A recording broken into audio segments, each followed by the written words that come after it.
Perhatian, perhatian. Bioskop Alur Gue 13 segera dimulai.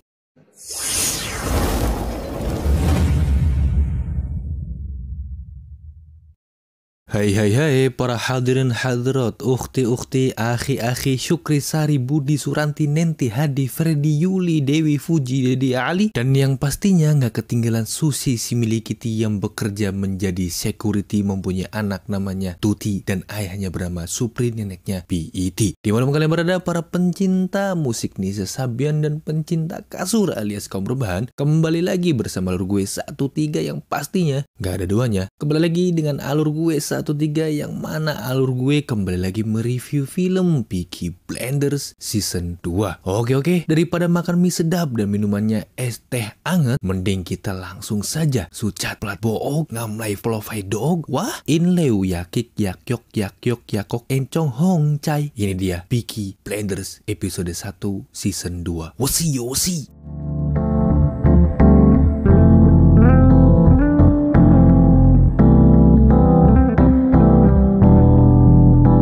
Film diawali dengan diperlihatkan Grace yang ternyata menembak Campbell. Jadi yang tertembak itu ternyata si Campbell, bukan si Grace. Ya, kemudian terlihat ada dua orang harim cewek berpakaian hitam-hitam yang membawa kereta bayi yang menuju ke tempat bar Peaky Blinders. Yang ternyata kereta kuda itu adalah bom luar. Lalu scene beralih dengan pemakaman Denny Wisbank, bukan Bank Mandiri, ataupun Bank BCA, ataupun Bank Syariah. Saat acara pemakaman selesai, Thomas diberitahu soal pengeboman itu dan memeriksa bar itu. Lalu Polly menemukan banyak kertas warna-warni di mana-mana. Lalu menyuruh Sersan Moss pergi. Kemudian Thomas mendatangi bar orang Irlandia. Tiba-tiba datang anak kecil yang mencari anggota Peaky Blinders. Akhirnya Thomas pun mengikuti bocil FF itu. Dan akhirnya sampai di tempat di mana Thomas digeledah dan Thomas dibawa ke suatu tempat. Di sisi lain, John yang bertanya kepada Polly di mana dia berada dan siapa yang melakukan kejadian di bar itu. Lalu diperlihatkan kembali dengan Thomas yang dipertemukan dengan seorang pria dan perempuan. Saat Tommy diintimidasi kedua orang itu, Tommy membuat keduanya geram dan si pria ingin menembak Tommy. Tapi Tommy malah mengintimidasi si perempuan dengan mengatakan, "Namamu Irene O'Donnell kan? Dan kau punya putri di sekolah Cherrywood Road Herborn. Dia memakai kaki besi namanya Sin. Dia selalu menjadi yang terakhir di tiap balapan." Anak malang. Jika balapan itu penting baginya, kau paham kan maksudnya? Your name is Irene O'Donnell. You have a son at the Cherrywood Road School in Harborne, arms on his legs. His name is Sean. Last in every race. Poor boy if the race was important. Do you know what I mean?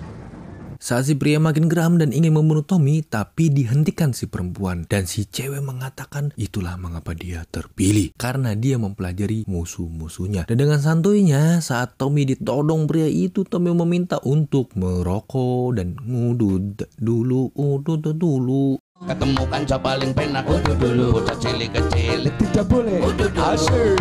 Dan Tommy pun diberitahu bahwa kau pria yang terpilih oleh kesepakatan, maka kau harus mengikuti perintah. Saat sudah selesai, Tommy pun pergi mengambil barang-barangnya. Dan saat mengambil barang-barangnya, Tommy tiba-tiba marah seperti ada sesuatu yang besar yang akan terjadi. Lalu Tommy kembali ke kantornya dan menelpon seseorang. Kemudian Tommy bertemu dengan Sersan Moss dan menyuruh Moss agar area kandang kuda bebas polisi hingga pukul 4 jam nanti. Dan Sersan Moss memberi informasi bahwa teman lama sudah kembali ke tempat ini dan dia mempunyai jabatan yang tinggi, yaitu kepala departemen rahasia, yakni administrasi Irlandia. Kemudian diperlihatkan kembali dengan seseorang dengan tongkatnya berjalan di lorong suatu penjara. Ternyata dia adalah Campbell yang sudah menjadi mayor. Dan ternyata maksud dari tujuan mendatangi penjara itu adalah untuk mengeksekusi seseorang tentang kasus pembunuhan terhadap seorang aktivis Irlandia di Whitechapel. Dan Campbell menyuruh gubernur agar 7 menit lagi dia harus dieksekusi. Martin! Mama Martin!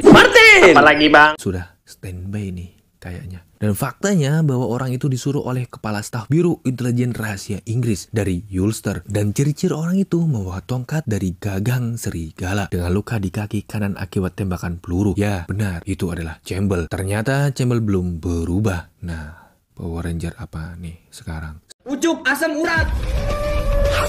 Jurus gajah, kaki utang. Setelah itu Campbell mengancam gubernur agar tidak membocorkan itu semua. Kalau tidak, dia juga akan berakhir sama dengan si pembunuh suruhan Campbell. Lalu Sim pun beralih dengan laki-laki muda idaman Sambo yang mendatangi Arthur dan menyuruh Arthur untuk hadir di pertemuan keluarga. Laki-laki itu adalah Finn yang sudah menjadi remaja. Kemudian diperlihatkan kembali dengan pertemuan keluarga Selby. Sebelum Thomas datang, John membicarakan bahwa penghasilan bisnis keluarga Selby per harinya adalah 150 pound. Kalau dirupiahkan itu 2 juta rupiah. Uang segitu di tahun 1980 bisa beli 100 motor Honda C50 tuh kayaknya. Bisa buat bagi-bagi saudara kalau lagi Idul Fitri tuh. Amplopnya isinya motor ya guys ya. Dan John berkata, kenapa masih ada ekspansi wilayah bisnis dengan memulai berbisnis di London? Apa semua ini tidaklah cukup? Lalu Thomas pun datang dan Esme boleh berbicara di pertemuan keluarga itu. Singkatnya, Esme itu tidak ingin anaknya yang dikandungnya itu lahir tanpa seorang ayah, dan mereka ingin hidup damai dengan udara yang bersih dan banyak pepohonan dan menernak ayam. Karena di London itu pemboman adalah hal yang wajar, dan Esme meyakini bahwa pemboman yang terjadi kemarin adalah orang dari London. Lalu Tommy mengatakan bahwa yang terjadi kemarin adalah bukan orang dari London, dan Tommy juga mengatakan kita akan melakukan ekspansi besok. Dan Tommy juga mengatakan jika ada yang keberatan dan tidak mempunyai ambisi untuk kemajuan keluarga Selby, silakan keluar sekarang dan mulai hidup damai dengan menernak ayam. Kemudian John pun tidak berani mengatakan apa-apa lagi dan tidak ada satupun yang keluar dari tempat itu. Lalu Thomas pergi ke kantor dan ingin mengambil sekepok uang di berangkasnya, tapi kunci berangkas itu telah diubah Polly, dan Polly menanyakan apa yang kau temui di Black Lion, dan Tommy pun menjawabnya yang terjadi di bar itu adalah sebab orang-orang Irlandia.